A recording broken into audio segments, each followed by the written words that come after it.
Pollster Frank Luntz has been continuing to conduct these focus groups for Donald Trump, seeing if there is anything that Donald Trump can do that will cause him to lose the support of his devoted fans.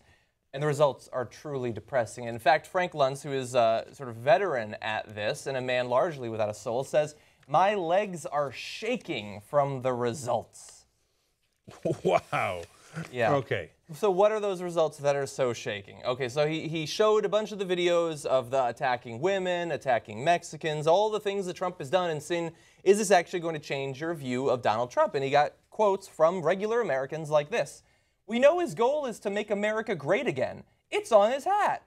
And we see it every time it's on TV. We see his hat. Everything that he's doing, there's no doubt why he's doing it. It's to make America great again. It's just that simple, man. See, people overthink politics. What did I tell you? Look, I talk about how you just got to be strong, right? Like all the nuances of policy, nobody cares. Nobody cares, right? Is he actually going to make the Mexicans pay for our giant wall? Of course he's not going to do that, right? But he's got a fucking hat on that says, "I'm going to make America great again." Okay, it's just And the other day he had one. Apparently, he's the #1 dad.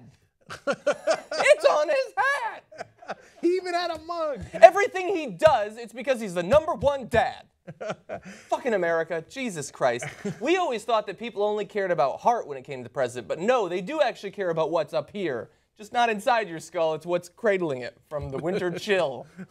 So now, remember, of course, not all Americans. He's still unpopular among most Americans, but this is his either current or former supporters, and they're doing a focus group to find out what makes them tick and why they like him so much. Yeah. And is there anything that Trump could say that would get them to dislike him? Yeah. And apparently the answer is no, because it's on his hat. It says "Make America Great Again," and they're in favor of that. Yeah, they wouldn't let him wear the hat if he wasn't going to make America greater. Duh, dummy. So Luntz showed the participants recordings of Trump insulting women, literally insulting women, bragging about himself, and reversing his previous positions on a variety of topics. Flip-flopping, you might say. But the vast majority said they only liked him more after watching the videos. This is Luntz. Nothing disqualifies Trump. I'm telling you, man, he could pee on a guy. He can do it. Pee on a guy. I mean, well, actually, one of his supporters did do it, and he's like, "Hey, they're very passionate." Later, it's a shame. Like, a day later, they're like, "It's a shame about the violent part, right?" Yeah. But they're, and they're kicking his ass and stuff. But they're passionate, Yeah. right?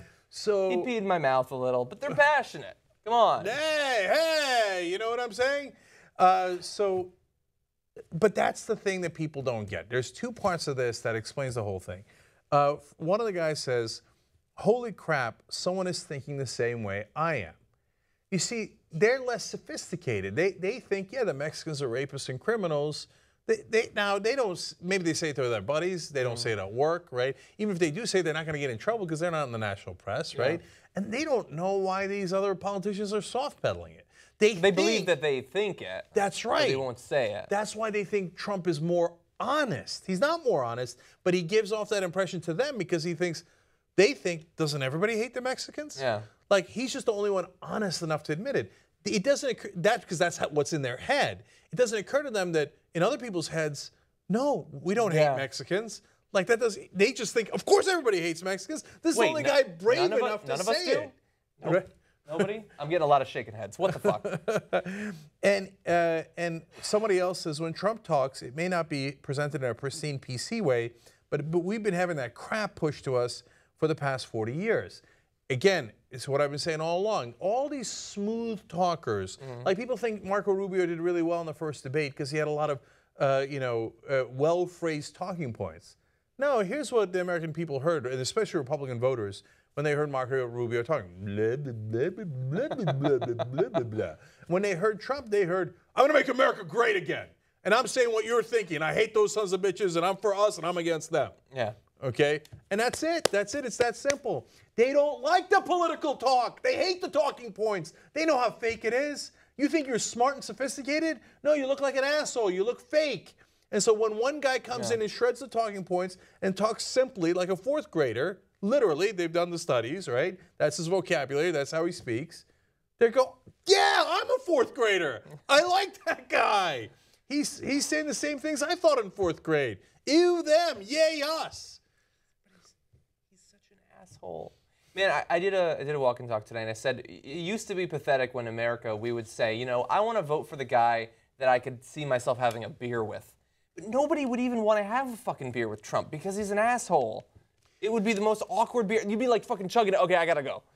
Yeah. But we've descended below the bar. No. The old bar. Yeah. Now I'm going to disagree with you, because oh man, you get Trump drunk. The things he'll say. Okay, no. You get loaded and be like, come on, one more, Donald. Oh wait, you're gonna let me out drink you? Aren't you number one? Right? And so, aren't you gonna make this bar great again? Making America wasted again? Right. So you get him drunk and then be like, come on, tell me what you think of the Orientals. And then sit back, relax, enjoy the show. Now the thing is, he'll say the most horrible things. Whatever, it'll only improve his ratings. That seems to be true.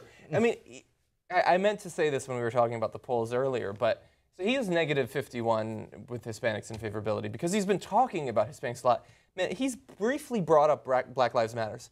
When he starts talking about other groups, you think he's going to slow down? You think, oh, he only hates Mexicans and maybe the Chinese? No, he's got to hate all sorts of people. We know he hates women. We're waiting for some sort of Jewish comment. He's gonna move on eventually, and he's just gonna destroy himself. I hope. Well, not among the core, but I hope amongst the population at large. I think Luntz is right. When it comes to this portion of the electorate, nothing disqualifies Trump. Are you kidding me? He's going to move on to the Muslims. I'm surprised he hasn't yet, right? That's true. When he gets to the Muslims, he's going to say the most atrocious things ever said, and they're going to love it. That is probably they're going to eat it up. And Luntz says Donald Trump is a punishment to a Republican elite that wasn't listening to their grassroots.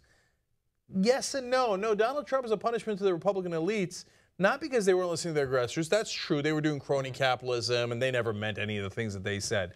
But basically, it's more of a punishment for this Trumpenstein that you created, right? So you fed the racism. You did the Southern strategy. You fed the anti-gay bigotry. You fed all that stuff. And then when this monster came out and ate you, all of a sudden you're like, oh, my legs are shaking.